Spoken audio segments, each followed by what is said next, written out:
Welcome to a new episode of In My Garage. I'm Richard, and today we meet with the owner of a British icon with tons of character. This model featured on the small screen in the 90s, and later on the big screen alongside a much-loved boy wizard. Chris, thanks for joining us today. Hi Richard, lovely to see you. For those who haven't guessed it yet, could you please tell us what's in your garage? How about I show you?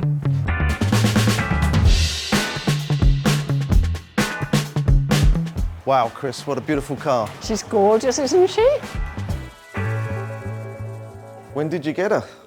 Well, that's a very long story. I've had her for a long time. She was my parents' car in England.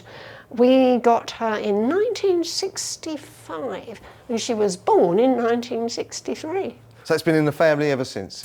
It has indeed. In 2001, when my father eventually passed, I couldn't bear to leave it behind because he'd driven it for so long and it was well known in the village where he lived. So we organised, packed it up and shipped it out to Perth.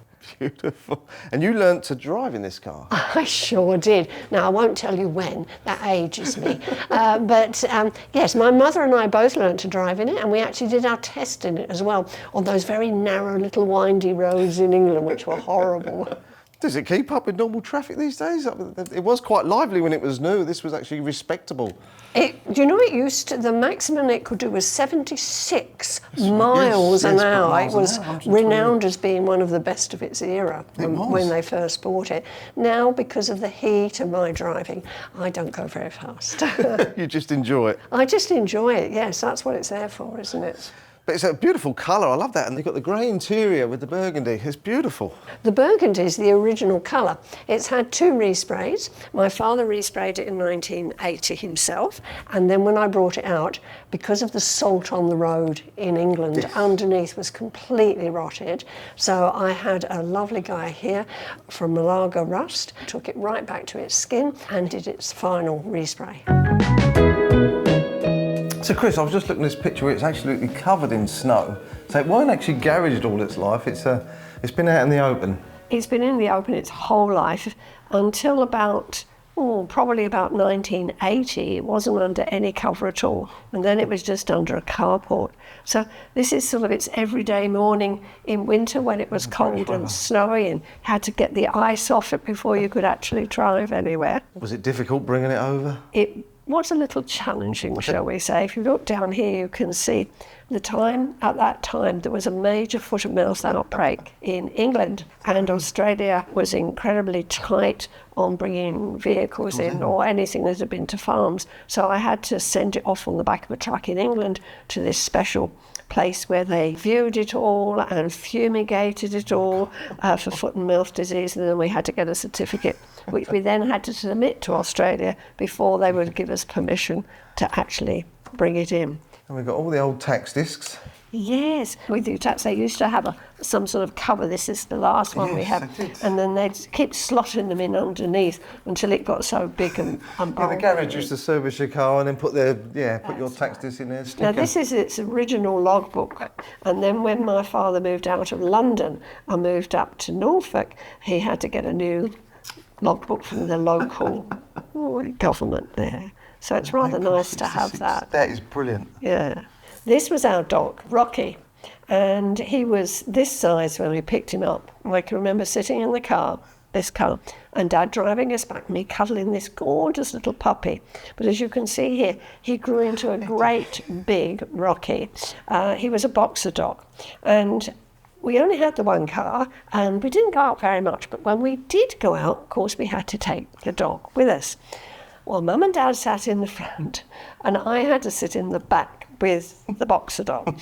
And he was a lovely dog, but he was very big. He took up more than half the back seat. And I don't know if you know much about boxer dogs. They shake their heads a lot, and they slobber a lot, and it goes everywhere. So it used to be a nightmare sitting in the back with him with a towel everywhere. But it was just family, you know. Okay, Chris, we've got to talk about the design of this vehicle. Absolutely. That lovely American influence, it's fantastic. But these started off with the standard in 1959. This is the deluxe. This is a 1963. We went on to the super with the bigger engine. And you can't not but notice these side windows here. They're upside down. It's strange, but they just flip open slightly to give you a bit of air. And do they really get more headroom in the back of the vehicle on these? Well, I think that's one of the myths. It's another They myth. Like certainly promoted it as extra headroom, and compared with some of the earlier cars, it probably did have. Probably did. But with all my family now being mostly over 6 foot, they don't think there's much headroom there at all. Because this put Ford on the map in the UK. It sure did, When it came yeah. out, it really established them for a family car. It was small, but it was so practical. And the fantastic engine underneath the bonnet there. It was built to last, and it certainly has lasted. It did. It really is fantastic. What did you think about the slanted rear screen? Well, that's its identification, It really, definitely isn't is. it? Everybody who talks to you says, "Oh, is that the one with that back bit in it?" You know, it's very popular in the time. So. And I always remember, I was always told, don't take them into a car wash because it will pop the windscreen, the rear screen. Oh, well, I 'Cause it didn't just know pushes that. on it, yes. That's worth knowing. And the lovely fins, these are very American. Yes, it's very sleek, isn't it? Very slick. It looks like it's going 100 miles an hour when it's not. It's absolutely beautiful. You've got the rear fuel cap as well. They put it right at the back here, not on the side as standard. And seat belts weren't even a thing in them time as well, in 1963. That's interesting because my father put on lap sash seat belts, Okay, yeah, and lap belts, once they were on, when I imported it here, I could only keep the lap sash. They wouldn't allow me to put the full belts on because they said the bodywork wasn't strong enough to hold. Yeah, okay, fair enough. Oh, I see what they're saying. We've got to talk about the grille at the front here. It's absolutely beautiful. It's one big smile, isn't it? It is, isn't it? It really stands out for the car, I think. And I believe the standard, it had just a little bit of chrome. It wasn't as pretty as this. Then in the deluxe and the super, you've got this great big full chrome with the indicators at the sides and the little eyelashes for the headlights. It's absolutely beautiful.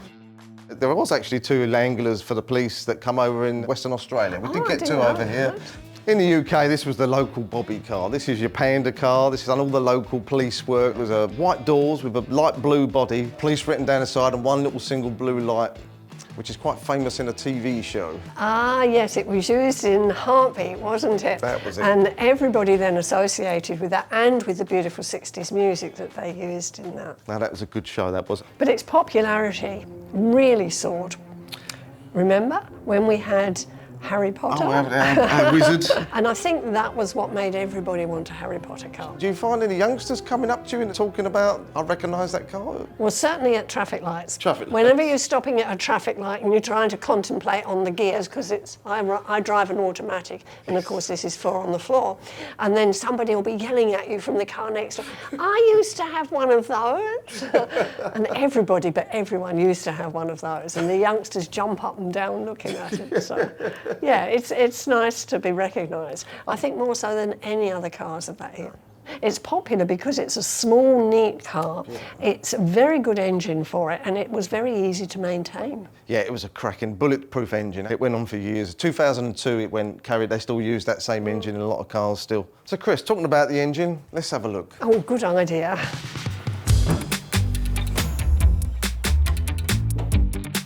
So Chris, we've got the pre-crossflow engine under here, the 997, 39 brake horsepower. Very powerful. Is that the original engine? Has no one It's the original engine. I had to have a couple of things done when I came out, because being in England, it ran on leaded petrol. Yes. So I had to get it converted over to unleaded petrol, which is fine now. And I also, yes, that fan, you can see the original fan. It's got 2 It's terrible, isn't it? silly little blades sides. Great for England where it's always cold, but absolutely no good for Australia when it's hot. So I've had to put an electric motor put in, which runs, it's on a thermostat. I can see you've upgraded. That's fantastic. Yeah, that is absolutely terrible. That even in the UK, that wouldn't be good. And also, there was I believe, the wiper motors on the older ones, I don't know about your one, they were using the vacuum off the engine. So if you were going too fast, the wipers went slower. It was a good idea on paper, but it wasn't. But you've got electric motor, I believe. Yes. Yeah, brilliant. That does help. You'll see the battery there, which I always get through the RAC because they come and fix it for me. But one lovely man before I had you out, Richard, it runs down and drains all the time because I really don't take the car out very much. Okay. So we've set up this trickler system, which is really good. So a battery now lasts me much longer than it used to. And also, because when I did see you last time, I've come here and we put the tyre on for you. We put the old cross-ply in the back. Well, when you came out, the tyre was flat. And you took it off for me, and I took it down to the tyre place to get it checked. And when he checked the date of it, they were 1982. So I thought, well, maybe I should probably change all of them. School. And I also changed the spare, and the spare was the original 1963. That was I remember putting it on so you could take the tyre off and go down. That was yes, that was the original cross-ply. Drives beautifully now with the tyres. What about brakes? Now, these have got drum brakes Yes, around. it has brakes. If they're looked after, they work. Well, the brake, it has brakes, bit but scary nothing, sometimes? Very scary, especially when you're used to driving one with ABS. Yes. You know, you have to judge the traffic lights. Now, I get to a point and I say, now, if they don't change, I'm going. But if they change when I get there, I'm stopping, because you have to give a huge run-up to be able to stop. It's true and all, they were. Yeah, you got to anticipate your driving. And you notice something's missing on it compared with modern cars as well. On the side here, has no wing mirrors. And you get used to using wing mirrors so much that it's very hard driving without them. Well, yes, and a lot of things were extras. You either go down to your local spare shop and they'll sell you some mirrors, or like you could add a heated rear windscreen and stuff like this. But you're right, a lot of this stuff didn't come on. And this is a deluxe. Yeah, absolutely.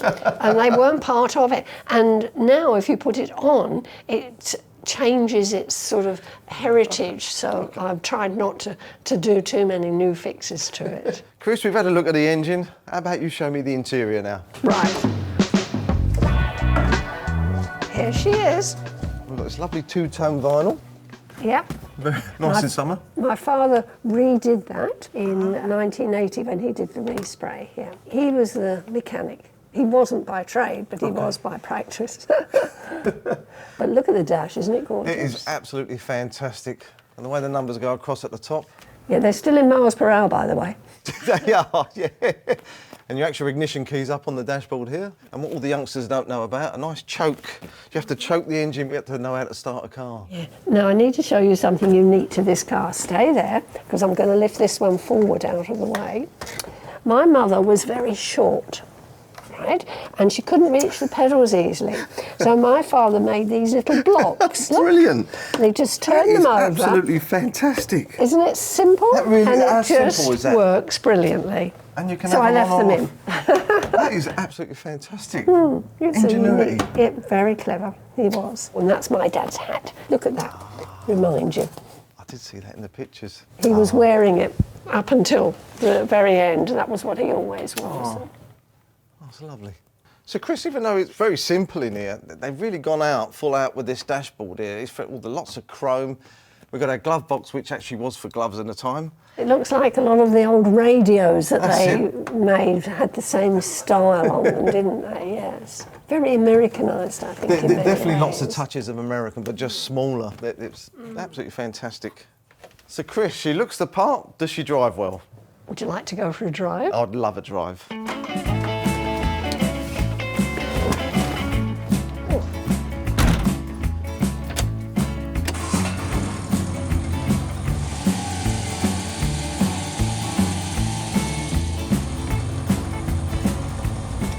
So Chris, how much do you find this differs from your modern car? No power steering and...